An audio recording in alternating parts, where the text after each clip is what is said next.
Some people saying, oh, because of the recent sexual revolution, Muslim women are also following the trend, and they are becoming more sexual because of living in the hypersexual society, or in the West, the whole sexual revolution. I find that interesting because Allah says in the Quran that He created marriage so that people could find love and comfort in each other. He did not say that He created marriage for men so that they may find love and comfort in their wives.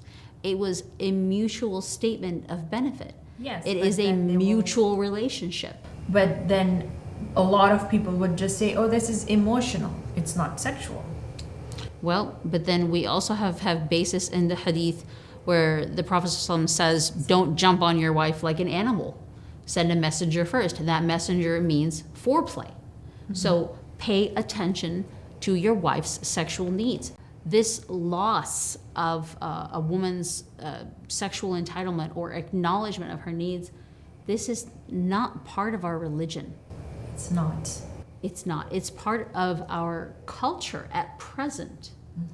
But culture is fluid, and culture needs to be secondary to Islam. Culture brings some beautiful things to it, but not everything about culture is awesome and great. And if anything conflicts with a person's rights or their well-being, or their nature, their human nature, then it needs to be addressed and challenged so that it stops damaging people and damaging what's considered a foundational aspect of society. It is, and unfortunately we are not realizing the damage, the gravity of these wrong teachings or these wrong beliefs that women are emotional, or women are not sexual, or sexual desires are not for women. Or that men are only physical. Because Yes. that leads to this crazy idea that men have no emotions, have no emotional entitlement, have no recourse for expressing vulnerability, and it's absolutely toxic. And I'm hoping that the family psychologist Usman Moghni will comment on this later. But it's damaging to men also. Yes, it's damaging to men as well. It's damaging to our females to force them to believe that something which goes against their nature, and to make them accept that. Because what happened when we did these webinars, and when I wrote a few articles on female sexuality, so it was really heartbreaking, the comments that we received, that girls, they were saying that we thought we were bad when we were having these sexual thoughts, or when we started developing sexual desires. They thought they were inherently evil, or they thought they were doing something wrong, or they were doing something bad.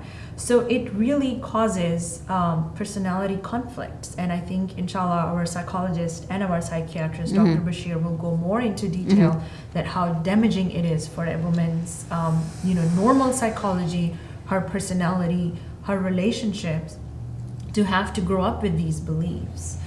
And a lot of times, unfortunately, what happens is when the nature is pushing back, and it's being suppressed, so the personality conflict, a lot of time our girls start questioning their faith. Oh, because if Islam says that women are not entitled to sex, but you've been created to want sex, then you have to push Islam away in order to acknowledge your human needs? Yes, I have had girls ask me, why do I have sexual desires if I am not sexual?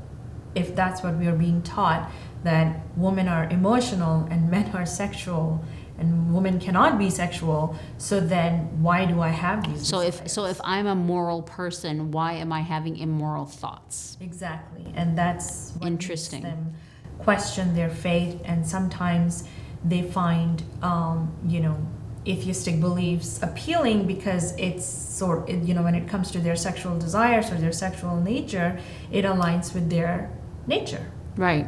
And it would probably be more sensible to point out that wanting sex is not immoral. Yes, and they're stuck, those girls. I feel really, really, really my heart